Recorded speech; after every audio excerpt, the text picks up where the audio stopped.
मसूरी नगर पालिका सभागार में अधिकारियों की बैठक। मंत्री गणेश जोशी की अध्यक्षता में हुई बैठक। पेयजल, सड़क और स्वास्थ्य व्यवस्था के लिए जानकारी।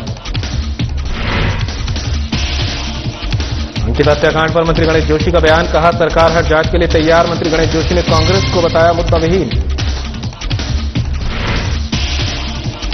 देहरादून में चयनित अभ्यर्थियों को वितरित किए गए नियुक्ति पत्र। पशुपालन मंत्री सौरभ बहुगुणा ने किया वितरण। सेवा योजना विभाग के अभ्यर्थियों को मिला नियुक्ति पत्र।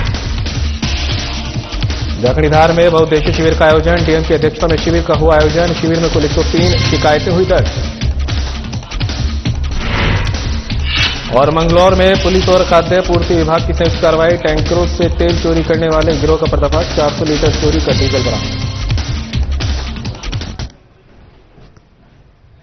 नमस्कार, उत्तराखंड की खबरें लेकर मैं हूं आपके साथ संदीप निरंजन। सरकार खबरों का रुख करते हैं। कैबिनेट मंत्री गणेश जोशी ने नगरपालिका सभागार में विभिन्न विभागों के अधिकारियों के साथ बैठक की है। इस दौरान उन्होंने पेयजल, सड़क, स्वास्थ्य और विद्युत व्यवस्था के साथ ही वन विभाग के कार्यों की जानकारी ली। अधिकारियों को निर्देश देते हुए कहा कि अधूरे पड़े कार्यों को शीघ्र पूरा किया जाए। उन्होंने पेयजल आपूर्ति और शहर की सड़कों को दुरुस्त करने के निर्देश दिए। इस दौरान बैठक में मौजूद विभिन्न जनप्रतिनिधियों और शहर के बुद्धिजीवियों ने विभिन्न सुझाव दिए, जिस पर कैबिनेट मंत्री ने शीघ्र कार्य करने का आश्वासन दिया। उन्होंने लोक निर्माण विभाग के अधिकारियों से वैली ब्रिज के निकट बनने वालों की पुल की प्रगति पर की जानकारी ली है। उन्होंने विभाग से आपसी तालमेल बनाकर कार्य करने की बात कही। कैबिनेट मंत्री गणेश जोशी ने कहा कि सभी विभागों को निर्देशित किया गया है कि 15 दिनों के भीतर शहर के सभी कार्यों को दुरुस्त किया जाए। उन्होंने बताया कि 144 करोड़ रुपए की पेयजल योजना उनके द्वारा स्वीकृत कराई गई थी, लेकिन विभागों की लापरवाही के कारण जनता को किया पेयजल उपलब्ध नहीं हो पा रहा। माल रोड शहर की धड़कन है और इसके सौंदर्यीकरण के लिए सरकार प्रतिबद्ध है। कहा कि तहसील की प्रक्रिया को लेकर भी उनके द्वारा पत्राचार किया जा रहा है।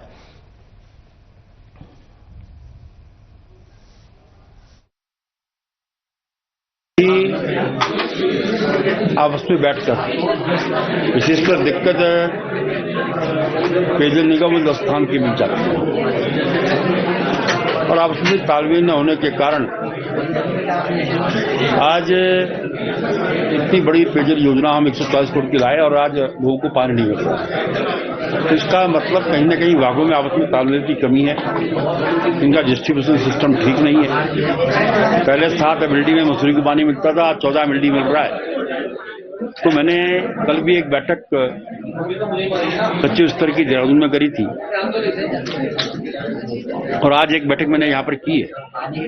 मैंने अधिकारी को निश्चित किया है कि 15 दिन के अंदर चाहे यहाँ से सीवर से संबंधित काम हो, चाहे पेयजल से संबंधित काम हो, इसका समाधान होना चाहिए। और कहीं कोई दिक्कत हो तो मुझे आप 15 दिन के अंदर बताएं। शासन स्तर से जो काम करेंगे, लेकिन जनता को सुविधा देना हमारी जिम्मेदारी है और इसके लिए मैंने आज यहाँ पर बैठक की सर मुख्यमंत्री और हमने उनसे कहा है कि आप इन सड़कों को दुरुस्त करें। एक विषय आया था कि मसूरी की माल रोड, ये मसूरी का हृदय है, उसको बेहतर होना चाहिए।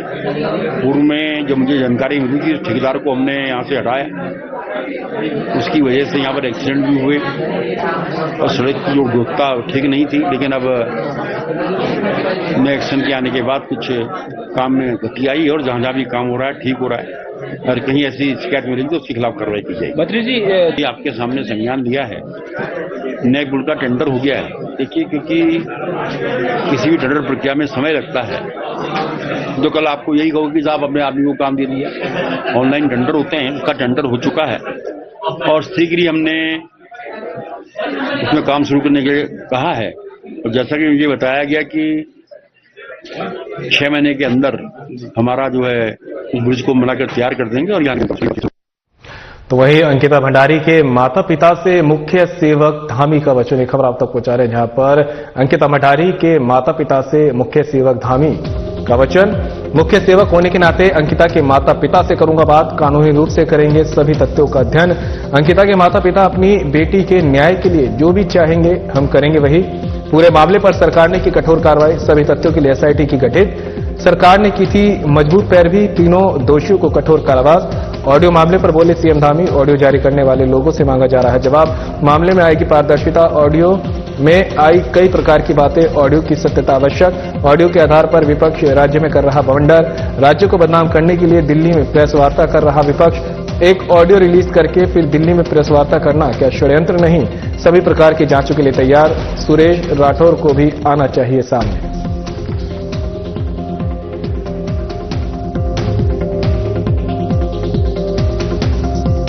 ध्यान में आना चाहिए। और तो जैसे ही मेरे को मालूम चला, सूचना आई कि इस प्रकार की घटना हुई है, हमने तत्काल पुलिस विभाग को, अन्य प्रशासन को तत्काल कहा कि जैसे भी होता है सब जो भी इसके आरोपी हैं या जिनके ऊपर आरोप हैं उनको तत्काल गिरफ्तार किया जाना चाहिए, कोई पकड़ से बाहर नहीं जाना चाहिए।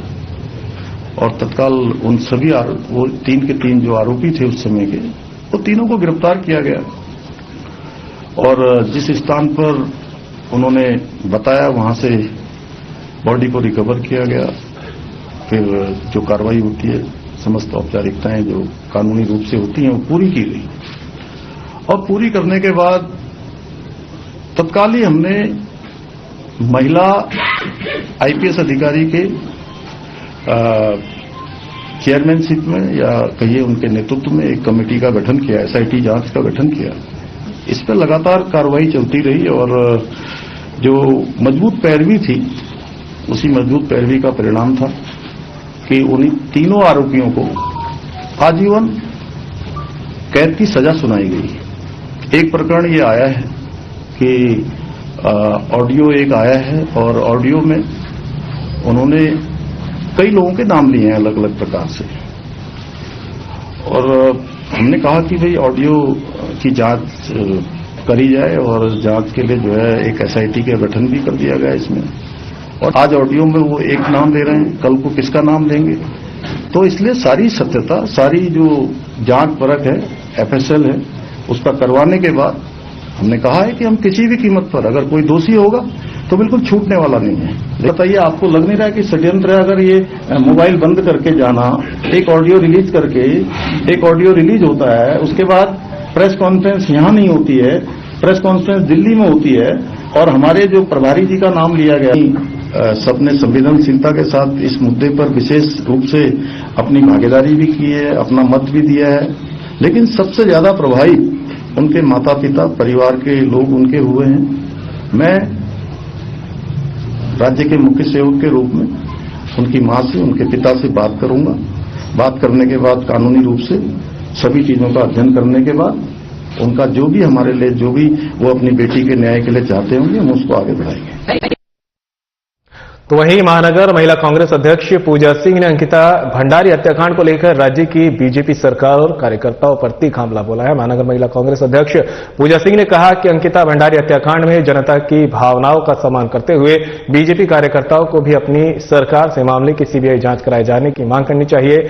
उन्होंने कहा कि अंकिता भंडारी उत्तराखंड की जो बेटी, जिसे आज पूरे विश्व की बेटी कहा जा रहा है, उसका दर्द सभी समझ रहे हैं। उत्तराखंड को देवों की भूमि कहा गया है। इस मामले में कांग्रेस से न्याय की मांग करती आ रही है। जन जन के साथ ही कांग्रेस की मांग है कि अंकिता भंडारी हत्याकांड की सीबीआई जांच कराई जाए। दिवंगत अंकिता की आत्मा को शांति और उसके परिवार को न्याय दिलाने के लिए कांग्रेस पार्टी सीबीआई जांच की मांग पर अड़ी रहेगी।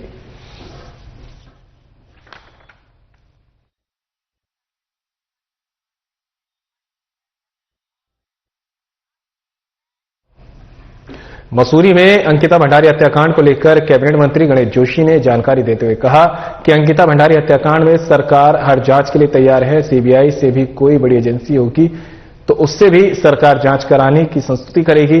मंत्री ने कांग्रेस पर आरोप लगाते हुए कहा कि उनके पास कोई मुद्दा नहीं बचा है, अंकिता भंडारी को लेकर राजनीति कर रही है। कैबिनेट मंत्री गणेश जोशी ने कहा कि अंकिता भंडारी हत्याकांड में पूर्व में ही सरकार ने शीघ्र ही कड़ी कार्रवाई करते हुए दोषियों को सजा दिलाने का काम कर चुकी है। किसी भी आरोपी को बचाने की सरकार की कोई मंशा नहीं है। सरकार की मंशा बिल्कुल साफ है, दोषियों को किसी भी कीमत में बख्शा नहीं जाएगा। मामले में सीबीआई जांच की आवश्यकता होगी तो वे भी सरकार कराएगी।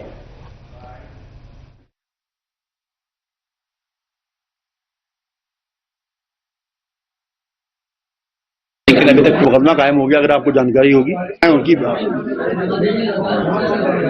देखिए, किसी भी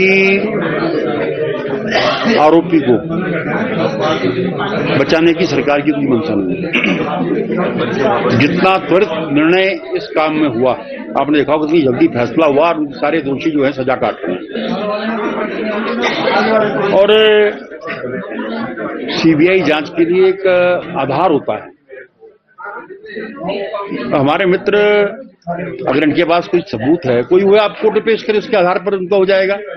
लेकिन वो उनका मतलब उससे नहीं है, उनका मतलब उस राजनीतिक लाभ लेने से है, क्योंकि और कोई मुद्दा उनके पास नहीं है। तो आज इस प्रकार की घटनाएं हो रही हैं, जगह जगह घेराव। मैं कल ही देख रहा था, रेखा जी का भी शायद घेराव हुआ, अन्य जगह भी घेराव हो रहे हैं। लेकिन मैंने कहा ना कि सरकार की मंशा बिल्कुल साफ है। आपने अगर देखा होगा, कल नरेश जी ने इस पर बयान दिया था पार्टी की तरफ से, और परसों सुबोधी जी ने बयान दिया था। सीबीआई जांच की आवश्यकता होगी, हम सीबीआई जांच कराएंगे। मैंने कहा कि दोषी को किसी भी कीमत पर अगर और सजा मिली जाती है और सजा दी जाएगी। परिवार वाले जब एसआईटी में की जांच हुई थी, उनको सजा हुई थी, सारे दोषियों को गिरफ्तार कर लिया गया था, तो ऐसी कोई मांग वहां से नहीं आई थी। लेकिन अगर जैसा कि ये कह रहे हैं, कोई ये सबूत प्रस्तुत करेंगे, अब जो एसआईटी, क्योंकि एसआईटी की जांच में ऐसा कुछ दिखाई नहीं दिया कि इसमें किसी का इन्वॉल्वमेंट है। लेकिन सीबीआई जांच की भी आवश्यकता होगी तो सरकार उसको कराएगी। सरकार की मंशा बिल्कुल साफ है कि कोई भी अगर दोषी हो, कितना बड़ा दोषी हो, उसको बख्शा नहीं जाएगा। तो वहीं सचिवालय में सीएम पुष्कर सिंह धामी की अध्यक्षता में हुई है अहम बैठक की खबर आप तक पहुंचा रहे हैं, जहां पर सचिवालय में सीएम पुष्कर सिंह धामी की अध्यक्षता में एक अहम बैठक हुई है। उत्तराखंड वन्यजीव बोर्ड की 22वीं बैठक, वन भूमि हस्तांतरण से संबंधित 9 प्रस्तावों पर बनी सहमति, संरक्षित क्षेत्रों की 10 किलोमीटर परिधि में उपखनिज चुगान से जुड़े 22 प्रस्तावों को राष्ट्रीय वन्यजीव बोर्ड के विचारार्थ संदर्भित किए जाने का लिया निर्णय। सीएम ने मानव वन्यजीव संघर्ष की बढ़ती घटनाओं पर जताई चिंता, अधिकारियों को सख्त निर्देश, घटनाओं पर नियंत्रण के लिए उठाए प्रभावी कदम, भालू, गुलदार, बाघ और हाथी से संबंधित क्षेत्रों में बढ़ाएं सतर्कता, वन विभाग और जिला प्रशासन बनाए संयुक्त निगरानी व्यवस्था, संवेदनशील क्षेत्रों में नियमित पेट्रोलिंग, डिजिटल निगरानी और अर्ली वार्निंग सिस्टम को रखे सक्रिय, प्रभावित ग्रामों में solar fencing, bio fencing, honeybee fencing, watch tower और अन्य सुरक्षात्मक उपाय करें स्थापित, ग्रामीणों को सतर्कता और सुरक्षा के प्रति करें जागरूकता शिविरों का करें आयोजन, रैपिड रिस्पांस टीम को रखें अलर्ट मोड पर, हाथी और बाघ कॉरिडोर सहित सभी वन्यजीव कॉरिडोरों के संरक्षण को दे शीर्ष प्राथमिकता, वन्यजीवों के आवागमन वाले मार्गों पर एनिमल पास, अंडरपास और ओवरपास निर्माण की करें उचित व्यवस्था, जिला स्तर पर डीएम की अध्यक्षता में बनाए वन्यजीव समन्वय समिति, संवेदनशील जिलों, ब्लॉकों और गांवों की हॉटस्पॉट मैपिंग तत्काल करे पूरी, स्कूलों, आंगनबाड़ियों, जल स्रोतों और पैदल मार्गों के आसपास सुरक्षा प्रबंध रखें मजबूत, ग्रामीण क्षेत्रों में ठोस कचरा प्रबंधन की सख्ती से करें लागू, भालू और अन्य वन्यजीव आबादी वाले क्षेत्रों की ओर न हो आकर्षित, इको टूरिज्म व्यवस्था को बनाए सुदृढ़, reserve forest, wild life sanctuary और कन्वर्जेशन रिजर्व क्षेत्र में करें कार्य, मानव वन्यजीव संघर्ष को करें कम, जन सुरक्षा की दृष्टि से टेरिटोरियल फॉरेस्ट डिवीजन में पशु चिकित्सकों की करें व्यवस्था।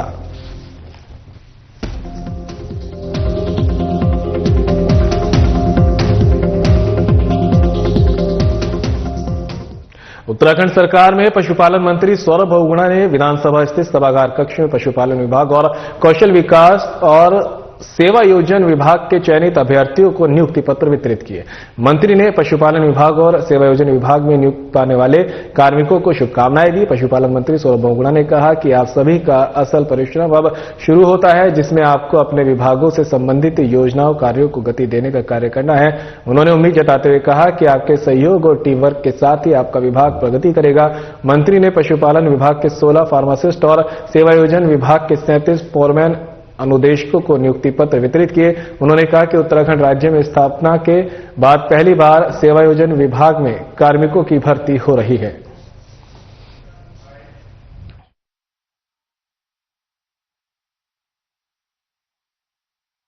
पशुपालन पशुपालन विभाग में आज हमने लगभग 16 लोगों को नियुक्ति पत्र बांटे हैं, जो सरकार की सोच है रोजगार उत्पन्न करने की, लोगों को रोजगार से जोड़ने के लिए, सरकारी नौकरी में लोगों की भागीदारी सुनिश्चित करने के लिए। उसी के आज हमने 16 यहाँ पर फार्मासिस्ट, जो कि बहुत जरूरी अपनी सेवाएं हमारे विभाग को देते हैं, पशुपालक को घर घर जाके जो इलाज करते हैं, तो वैसे 16 लोग आज हमारे विभाग में नियुक्त हुए हैं। मैं उनको बधाई देता हूं, उनको शुभकामनाएं देता हूं और उम्मीद यही करूंगा कि आने वाले समय में पशुपालन विभाग को आगे बढ़ाने में, पशुपालन विभाग की योजनाओं को धरातल पर उतारने में और हमारे पशुपालकों को राहत देने में वो अपना पूर्ण सहयोग देंगे। उसी के साथ साथ आज हमने 37 फोरमैन के पदों पर भी भर्ती करी है अपने सेवा योजना और ITI विभाग में, और उनको भी शुभकामनाएं देता हूं, क्योंकि जब से उत्तराखंड बना है तब से ये 37 पद जो है हमारे खाली चल रहे थे। पहली बार उत्तराखंड बनने के बाद उनकी भर्ती हुई है, 37 लोगों को उसका लाभ मिला है। विभिन्न जिलों से आपने देखा कि यहाँ पर लोग आए थे जिनको नियुक्ति पत्र मिले हैं। तो जो सरकार की सोच है उसको हम लोग लगातार धरातल पर उतार रहे हैं। जो हमारे युवा है, जो हमारी मातृशक्ति है, उनको हम रोजगार से जोड़ रहे हैं। और मुझे बस सारे लोगों से इतनी अपेक्षा करता हूं कि जितने लोगों को आज नियुक्ति पत्र मिला है कि वो दोनों विभागों को आगे बढ़ाने में वो अपना पूर्ण सहयोग हमको देंगे। तो वहीं जनपद टिहरी के प्रत्येक न्याय पंचायत में समयबद्ध रूप से चलाए जा रहे जन जन की सरकार जन जन के द्वार कार्यक्रम के तहत प्रतापनगर तहसील और जाखणीधार ब्लॉक के न्याय पंचायत सिलोली के राजकीय इंटर कॉलेज रजाखेत में डीएम टिहरी इंदिका खंडेलवाल की अध्यक्षता में बहुउद्देशीय शिविर का आयोजन किया गया। शिविर में 103 शिकायतें दर्ज हुई। डीएम ने अधिकांश समस्याओं का मौके पर ही निस्तारण किया। शिविर में अनुपस्थित बीईओ जाखणीधार का स्पष्टीकरण तलब किया गया।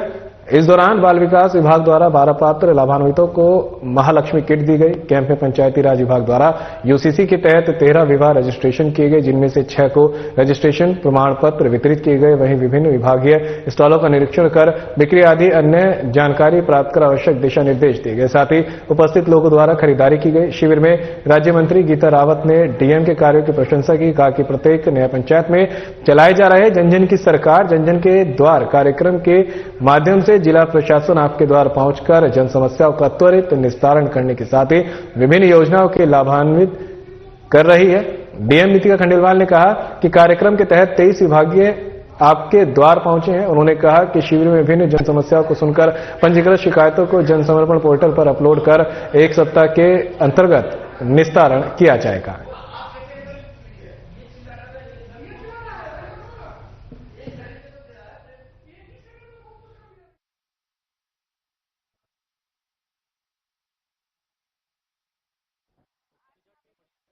आज तो यहाँ पर मोस्टली हो गया। सरकार माननीय मुख्यमंत्री जी द्वारा प्रत्येक न्याय पंचायत उत्तराखंड में, और हम टिहरी जनपद के प्रतापनगर विधानसभा के रजाखेत न्याय पंचायत में हैं।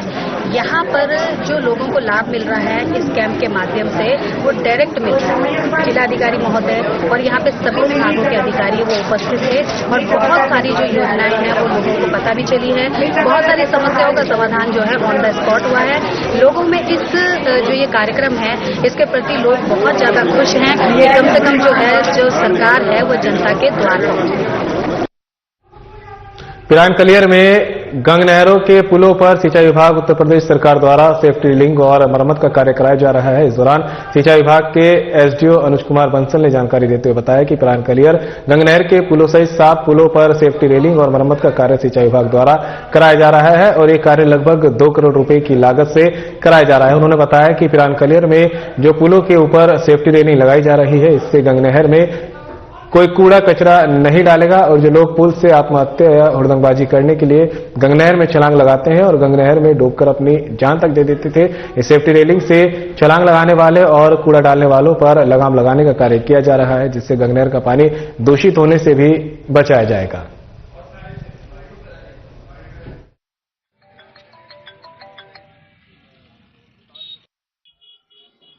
जो परियोजना थी इसमें 7 पुल लिए हुए हैं हमने।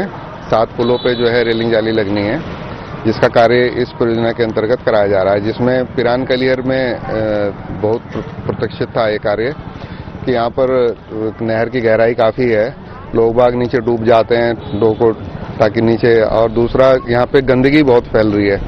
गंदगी लोग बाग नहर के अंदर डाल रहे हैं, जो दूषित पदार्थ हैं वो नहर के अंदर डाल देते हैं। उसको रोकने के लिए रेलिंग जाली का कार्य सुगमता से चलती रहे। साथ ही यहाँ अतिक्रमण का मसला भी रहता है। अतिक्रमण दुकान वाले दुकान लगा लेते हैं, अतिक्रमण ना हो उसके लिए भी इससे रोकथाम होगी। पानी रहेगा क्योंकि जैसे डूब जाते थे लोग, ऊपर से कूदते थे, छलांग लगाते थे बच्चे या आत्महत्या कर लेते थे, उसकी रोकथाम होगी। दूसरा हम इसमें अभी वो भी डालेंगे, चैन वगैरह डालेंगे कि कोई आदमी बह करके आ रहा है तो चैन पकड़ करके जो है उसकी जान बचाई जा सके। मरम्मत मंगलौर कोतवाली क्षेत्र के तितौला गांव में पुलिस और खाद्य पूर्ति विभाग ने संयुक्त ऑपरेशन चलाकर टैंकरों से तेल चोरी करने वाले संगठित गिरोह का पर्दाफाश किया है। मौके से 400 लीटर चोरी का डीजल, तेल निकालने वाले पाइप, ड्रम और तेल टैंकर जब्त किए हैं। बता दें कि ये अवैध खेल तितौला गांव में तेल डिपो के पास स्थित एक पार्किंग में लंबे समय से चल रहा था। खाद्य पूर्ति अधिकारी दीपक शर्मा और स्थानीय पुलिस ने मुखबिर की सूचना पर यह छापेमारी की। पुलिस के पहुंचने से पहले ही आरोपी मौके से फरार हो गए। खाद्य पूर्ति विभाग और पुलिस ने स्पष्ट किया कि जब्त किए गए सामान के आधार पर आगे की कानूनी कार्रवाई की जा रही है। पुलिस फरार आरोपियों की पहचान करने में जुटी है। प्रशासन ने सख्त चेतावनी दी है कि क्षेत्र में किसी भी प्रकार का अवैध तेल कारोबार बर्दाश्त नहीं किया जाएगा।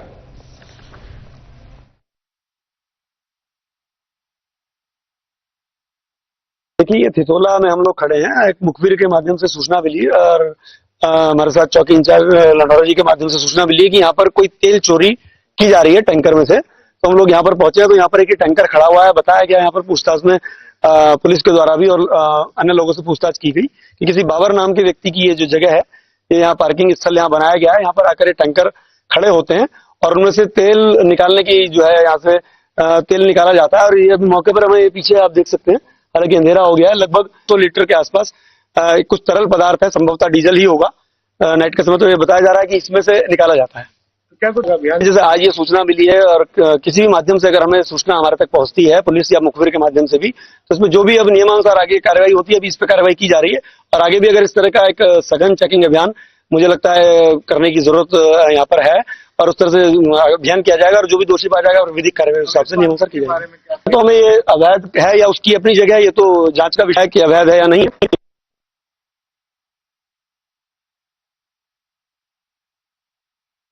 सचिवालय में सीएम पुष्कर सिंह धामी की अध्यक्षता में हुई है अहम बैठक की खबर आप तक पहुंचा रहे हैं, जहां पर सचिवालय में सीएम धामी की अध्यक्षता में हुई है अहम बैठक। उत्तराखंड वन्यजीव बोर्ड की 22वीं बैठक, वन भूमि हस्तांतरण से संबंधित 9 प्रस्तावों पर बनी सहमति।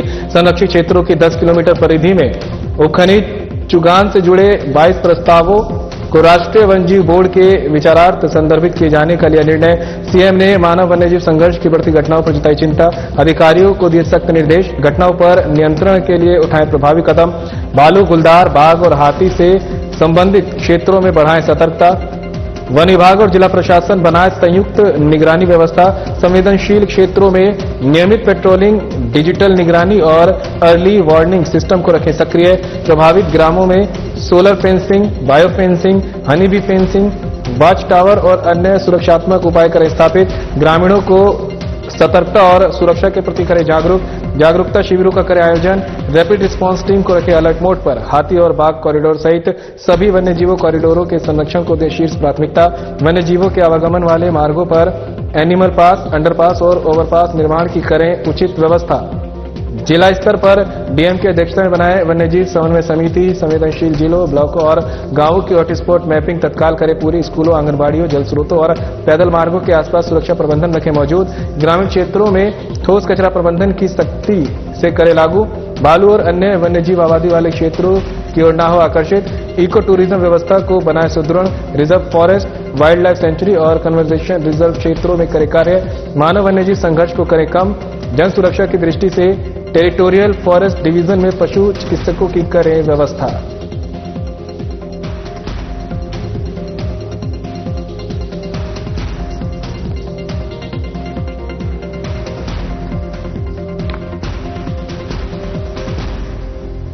सचिवालय में सीएम धामी की अध्यक्षता में हुई बैठक। उत्तराखंड वन्यजीव बोर्ड की 22वीं बैठक, वन भूमि हस्तांतरण से संबंधित 9 प्रस्तावों पर बनी सहमति। संरक्षण क्षेत्रों की 10 किलोमीटर परिधि में उपखनिज चुगान से जुड़े 22 प्रस्तावों को राष्ट्रीय वन्यजीव बोर्ड के विचारार्थ संदर्भित किए जाने का लिया निर्णय।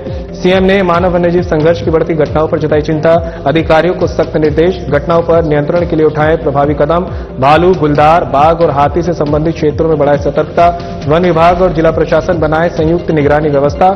संवेदनशील क्षेत्रों में नियमित पेट्रोलिंग, डिजिटल निगरानी और अर्ली वार्निंग सिस्टम को रखें सक्रिय। प्रभावित ग्रामों में solar fencing, bio fencing, honey bee fencing, watch tower और अन्य सुरक्षात्मक उपाय करें स्थापित। ग्रामीणों को सतर्कता और सुरक्षा के प्रति करें जागरूक।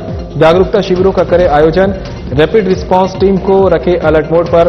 हाथी और बाघ कॉरिडोर सहित सभी वन्यजीव कॉरिडोरों के संरक्षण को दें शीर्ष प्राथमिकता।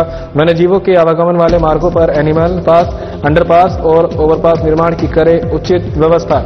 जिला स्तर पर डीएम की अध्यक्षता में बनाए वन्यजीव समन्वय समिति। संवेदनशील जिलों, ब्लॉकों और गांवों की हॉटस्पॉट मैपिंग तत्काल करें पूरी। स्कूलों, आंगनबाड़ियों, जल स्रोतों और पैदल मार्गों के आसपास सुरक्षा प्रबंध रखें मजबूत। ग्रामीण क्षेत्रों में ठोस कचरा प्रबंधन को सख्ती से करें लागू। भालू और अन्य वन्यजीवी आबादी वाले क्षेत्रों की ओर न हो आकर्षित।